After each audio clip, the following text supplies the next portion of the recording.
जय श्री गणेश। नमस्कार, मैं आचार्य संजय द्विवेदी। मेरे समस्त प्रबुद्ध दर्शकों का मेरे चैनल पे हार्दिक स्वागत है। प्रिय दर्शकों, आज मैं बुध के राशि परिवर्तन प्रभाव को लेकर आपके सम्मुख उपस्थित हूं। बुध 30 अगस्त को अपनी राशि का परिवर्तन करेंगे। कर्क राशि को छोड़कर सिंह राशि में प्रवेश करेंगे।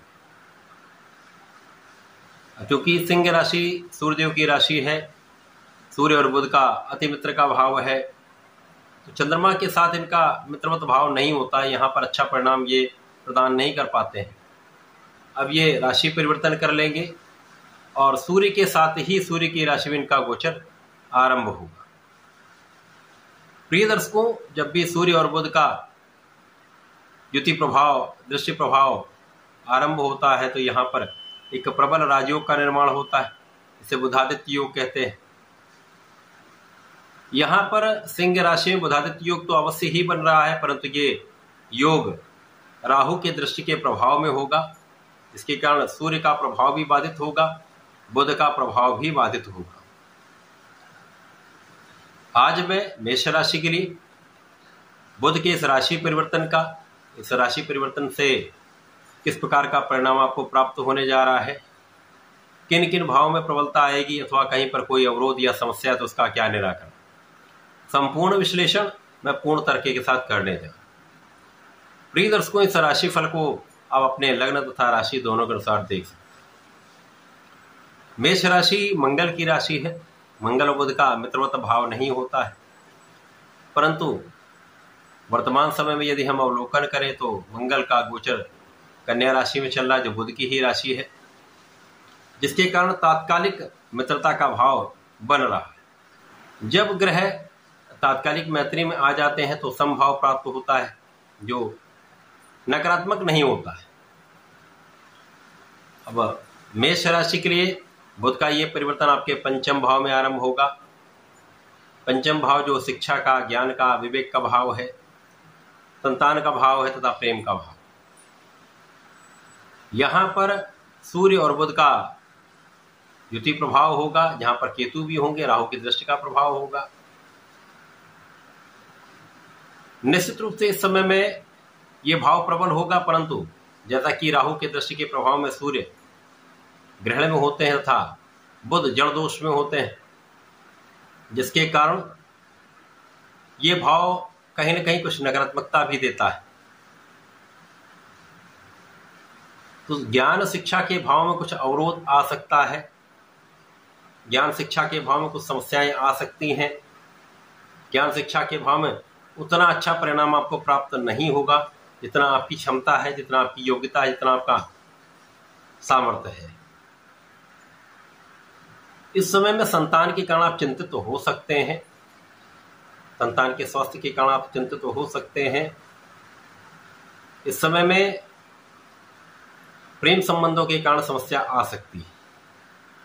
तो जो भी जातक इस समय प्रेम संबंधों में है, बहुत विचारशील होकर आगे बढ़ना चाहिए। विवेक के साथ आप चलेंगे, समस्या कम होगी। इसी प्रकार से यदि इस समय का हम अवलोकन करें तो आत्मबल के कारक सूर्य हैं और बुद्धि के कारक बुध हैं।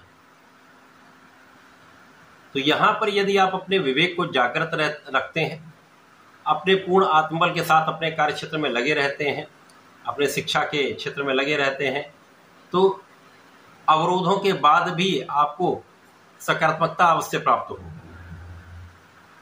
इसी प्रकार से जब भी राहु और बुध का प्रभाव प्राप्त होता है तो यद्यपि यहाँ पर जड़दोष का प्रभाव होता है, लेकिन यदि यहाँ पर आप विचारशील होते हैं, जल्दीबाजी में कोई काम नहीं करते, तो बुद्धि तीक्ष्ण हो जाती है, आप बहुत कूटनीतिज्ञ हो जाते हैं, ज्ञान का स्तर आपका बढ़ जाता है।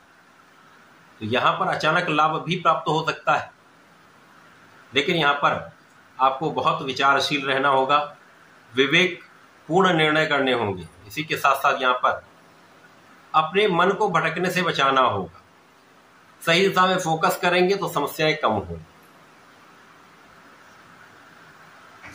इस समय में लाभ तो अवश्य आपका बढ़ने वाला। आप नौकरी के क्षेत्र में हैं, व्यापार के क्षेत्र में हैं अथवा अपने प्रोफेशन में हैं, यहाँ पर यदि आप जल्दीबाजी नहीं करते हैं, अंधविश्वास किसी पर नहीं करते हैं, प्रत्येक काम में एनालिसिस करके काम करते हैं, वेल प्लान वे में काम करते हैं, तो लाभ तो अवश्य प्राप्त होगा। इसी प्रकार से अपने कार्यक्षेत्र में यदि आप लापरवाही नहीं करते हैं, न्यायपूर्ण रहते हैं, धर्म के मार्ग पर चलते हैं, तो समस्याएं कम होंगी। इस समय में जो जातक नौकरी पाने का प्रयत्न कर रहे हैं, कुछ अवरोधों के बाद, कुछ अधिक प्रयास के बाद, परंतु आपका काम बनेगा अवश्य। एक नौकरी की प्राप्ति हो सकती है, परंतु हो सकता है ये आपके मन के अनुसार ना हो, परंतु वर्तमान समय में आपको इसको प्राप्त करना चाहिए, आगे प्रयास बढ़ा देना चाहिए। इसी प्रकार से व्यापारिक क्षेत्र में, अपने प्रोफेशन में आपको कुछ अवसर अवश्य प्राप्त होंगे, परंतु हो सकता है वो भी आपके मन के अनुसार ना हो, उतना लाभ ना हो, परंतु लाभ की निरंतरता बनाए रखने के लिए आपको अपने समस्त प्रयास करने चाहिए। इस समय में आपको अपना परिश्रम बनाए रखना है। इस समय आपको अपना संपूर्ण प्रयास करते रहना है। इस समय में आपको स्वार्थी मित्रों से बचना है। इस समय अच्छे मित्रों का साथ करेंगे, अच्छे लोगों का साथ करेंगे, अच्छे ज्ञान का अर्जन करेंगे, तो ये समय आपको समस्याओं से निकालने वाला भी होगा, आपको लाभ दिलाने वाला भी होगा। इस समय भाई बहनों का सहयोग अवश्य मिलेगा, परंतु भाई बहनों से बना कर रखें। यहाँ पर परिवार का सहयोग प्राप्त होता, परंतु वाणी पर नियंत्रण अवश्य रखना चाहिए। इस समय में आपको किसी प्रकार के भ्रम में पड़ने से बचना चाहिए, किसी के बहकावे में आने से बचना चाहिए। क्योंकि यहाँ पर मेष राशि के लिए षष्ठम भाव में मंगल का गोचर है, जो लग्नेश है। यहाँ पर ये विपरीत राजयोग में होंगे, जिसके कारण कुछ विशेष लाभ आपको प्राप्त हो सकता है।